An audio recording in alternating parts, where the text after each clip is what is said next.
Saat pejabat lain sibuk mencari cara untuk balik modal karena biaya kampanye untuk dapat terpilih, Kang Deddy justru mengeluarkan uang untuk keperluan masyarakat luas.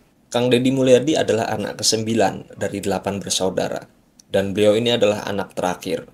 Mereka hidup dari kondisi yang sangat sederhana. Bapaknya adalah pensiunan militer usia 28 tahun, yang sakit karena diracuni mata-mata Belanda.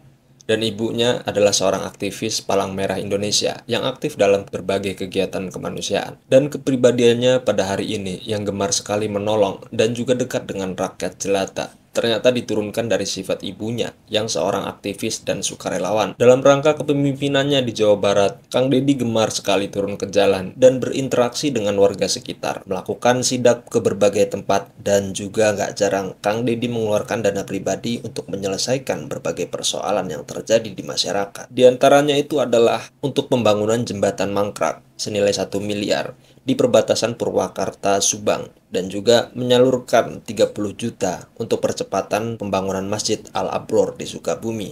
Juga beliau menanggung biaya retreat di Magelang setelah pelantikan tanpa membebani APBN. Dan di samping itu juga dia memberikan santunan 20 juta untuk anggota Limas yang gugur saat piket di TPS. Saat pejabat lain sibuk mencari cara untuk balik modal karena biaya kampanye untuk dapat terpilih, Kang Deddy justru mengeluarkan uang untuk keperluan masyarakat luas. Dan gak heran kalau persentase kemenangannya ketika kampanye mencapai 66%, angka tertinggi yang dicapai dalam sejarah pemilu.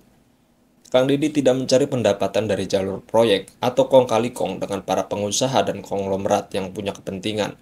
Beliau justru lebih banyak menutup usaha yang mengakibatkan kerusakan alam dan juga menutup berbagai proyek yang menggerus gunung. Beliau adalah panutan untuk sebuah pendobrak sistem yang dipenuhi dengan kegelapan. Saat rakyat mulai krisis kepercayaan terhadap pemerintahan yang korup, beliau tidak tertarik dengan keindahan duniawi. Dan di beberapa tahun lalu, sebuah wawancara di podcast Om Deddy Corbuzier, beliau ditanya, untuk membantu orang kenapa harus menjadi pejabat?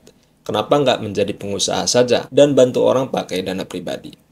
Dan Kang Deddy menjawab, kalau saya menjadi pengusaha, jumlah orang yang bisa saya bantu itu cuma sejumlah keuntungan yang saya punya. Sementara kalau saya jadi pejabat, saya bisa menjangkau lebih banyak orang lagi.